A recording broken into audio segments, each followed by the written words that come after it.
এর আগে জামাত শিবির জামাত ইসলামের শীর্ষ নেতাদের ব্যাপারে যেই বিচার হচ্ছে ট্রাইব্যুনালে, সেটার ব্যাপারে তারা যেসব হরতাল দিয়েছে আপনারা সেগুলো তো সমর্থন করেননি, একটিতে নৈতিক সমর্থন দিয়েছিলেন। আজকের হরতালটা জামাতে ইসলামী না, অন্য কতগুলো ধর্মভিত্তিক সংগঠন বা রাজনৈতিক দলের ব্যানারে, যদিও বলা হচ্ছে যে তাদের ভেতরে ঢুকে জামাতি এসব অপকর্ম করছে, সেটা একটা ভিন্ন অভিযোগ। কিন্তু আজকে মানিকগঞ্জের ঘটনায় কারা বলছে?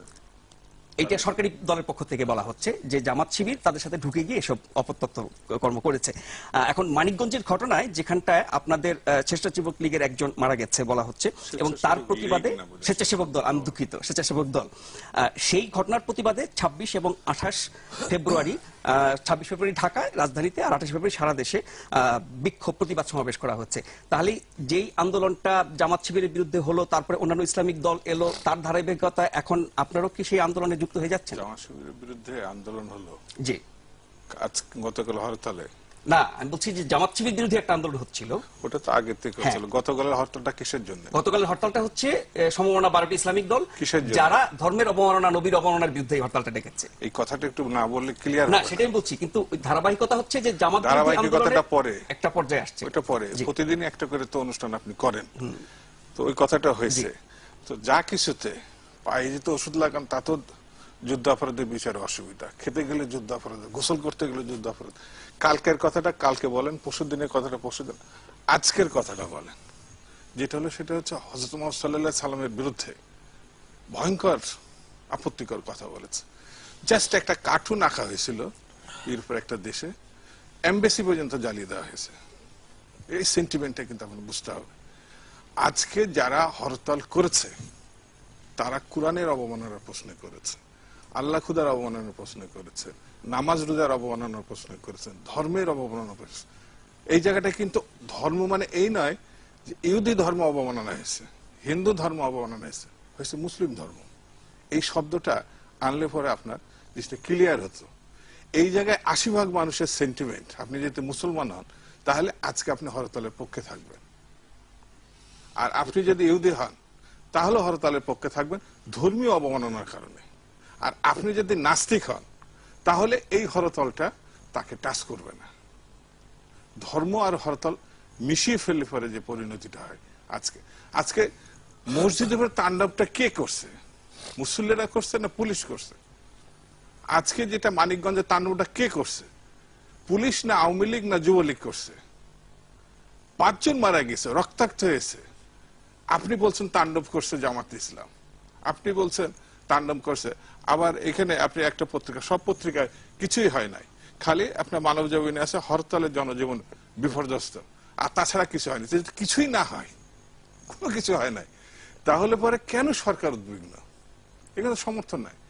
খুব পরিষ্কার করে বলি, 35% ভোটের অধিকারী মহাজোট, 35%, সেই সঙ্গে মঈন আহমেদ তার সঙ্গে যুক্ত, সেনাবাহিনী যুক্ত একটা অংশ, এখানে ভারতের লক্ষ লক্ষ বস্তা বস্তা টাকা এর সঙ্গে যুক্ত।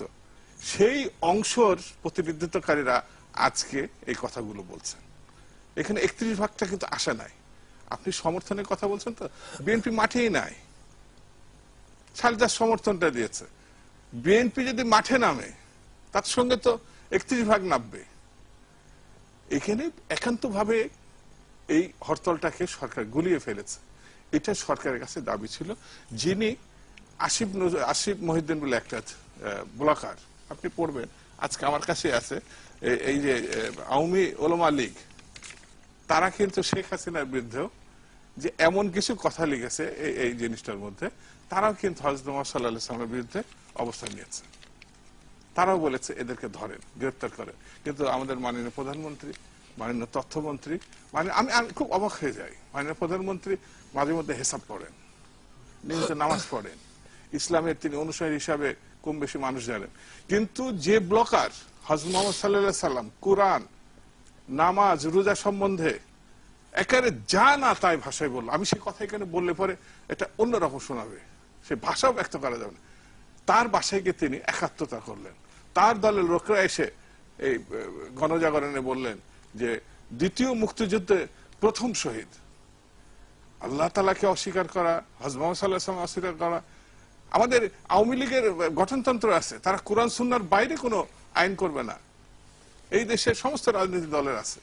কিন্তু তিনি তার বাড়ি গেলেন, যেটা একটু বিশ্বজিতের বাসায় যেতেন। তাহলে আমার কাছে যেটা মনে হচ্ছে সরকার শেষের দিকে যাচ্ছে। মূল সমস্যা হচ্ছে যেটা আমরা ছাত্র নেতা হিসেবে যে জিনিসটা 9 বছর, এমন কোন আন্দোলন দেখেছেন যে পুলিশ এসে আমাদেরকে পাহারা দিচ্ছে? এমন কোন আন্দোলন দেখেছেন নাকি যে বিরানির প্যাকেট আসছে?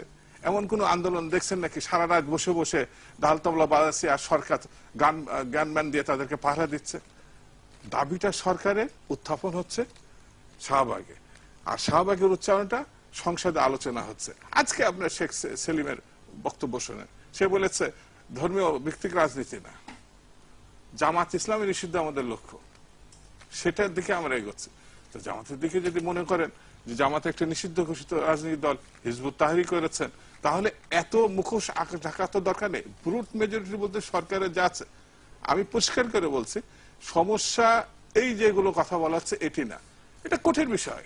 আজকে আমরা মাহমুদুর রহমান সাহেব জাস্ট একটা লেখা লিখছিলেন কোর্ট সম্বন্ধে, তাকে উলঙ্গ করে পিটানো হয়েছে, তাকে কি করা হয়নি। আর আজকে আপনার কোর্টের এটা মানেই না, এই যে রায়টা, এটা যেতে পারতো। এটা আমাদের আইনমন্ত্রী ভদ্রলোক, খুব নামি দামি একজন লোক, 4 বছর বসে বসে কি ঘাস খেলেন নাকি যে তিনি এই রায়ের কি পরিণত হতে পারে, এই সাক্ষী সাবুদে কি পরিণত, কিচ্ছু জানে না। যে রায় হলো, আর যে আমাদের ডাক্তার ইমরান সাহেব এসে একটা খাখারি মারলেন, আর তেমনি পরের দিন সারা বাংলাদেশের বিচার ব্যবস্থাটাকে ধ্বংস করে দিয়েছে। আপনার